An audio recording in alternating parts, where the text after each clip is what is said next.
Hey everybody, I got a quick video to share with you today. I always wanted a theater in my house, but I didn't really want to sacrifice one of our more formal rooms. So I have some tricks to share with you today to show how you can have the best of both worlds.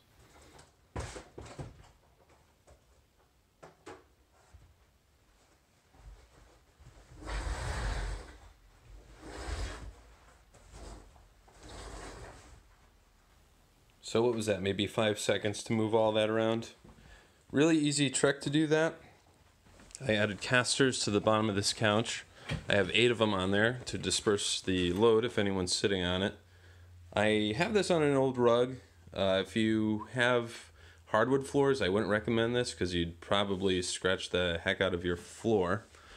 They're installed with self-tapping screws, really easy. I've had this set up for years, so it's really withstood the test of time.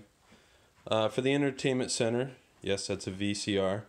This is just an old trunk. I think I got it at Goodwill or something like that, but have a hole in the back, out into the wall. Makes it look really clean. And yeah, best of both worlds, really. It looks like a formal room when it's not in use, and then you can have your little theater when you want it.